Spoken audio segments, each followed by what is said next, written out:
WUSA 9 exclusive. We sat down with U.S. Capitol Police Officer Harry Dunn. Our interview comes just days before Saturday's alt-right protest at the Capitol. Tonight, Dunn tells our Mike Valerio Capitol Police are more than ready for Saturday. The Capitol fence is coming back, and we've learned how staff are being encouraged to stay away from Capitol grounds. But we begin with Officer Dunn himself and his path toward healing 251 days after the January 6th insurrection. When you think about each day, 250 days, how are you doing? The good thing about, I guess, the process of healing is it's not a specific formula to heal. You take it day by day, and you don't necessarily look at, you know what, I'm going to be good by this day. That's why you said 250 days. It's like, whoa. Day by day is how you take it. And I've noticed gradually I'm starting to get better. You feel like you are healing? Yeah, I'm definitely healing. And it's a process. And that's the way I look at it. Therapy has helped me out a lot. Officer Harry Dunn tells us the pressure hasn't ceased. The impending Justice for J6 rally on Saturday, a man threatening to explode his pickup truck last month, and officers who have paid the ultimate price, all have left a terrible toll. Do you feel like other officers are suffering in silence?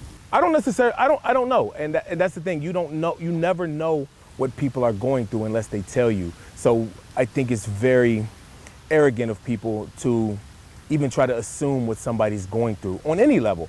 That's why I encourage people to talk to people. Officer Dunn tells us for now, his focus is on this weekend. Those who want Capitol riot defendants set free will meet Saturday at noon near the West Front. The Capitol Police Force is now preparing its sworn officers and the building itself. Chief Manger just came out and said for the first time that the fence is going back up.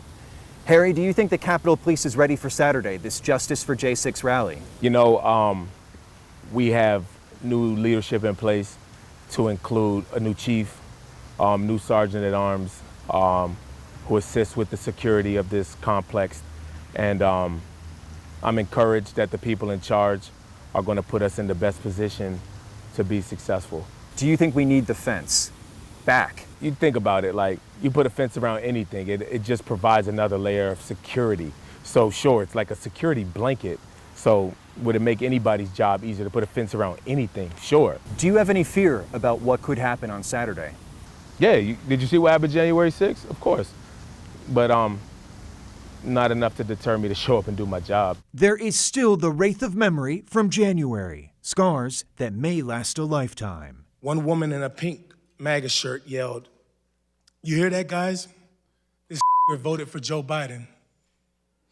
Then the crowd, perhaps around 20 people, joined in screaming, "Boo!" I don't think that anybody has ever asked you, with that woman who was in the pink MAGA shirt and said all of those terrible things to you in the rotunda, Harry, do you think you can ever forgive her? Yeah, I think I could. I don't think I've reached that stage of the healing process yet to forgive her. Forgiveness is a part of the healing phase. But you also hear people say, forgiveness isn't for the other person, it's for you.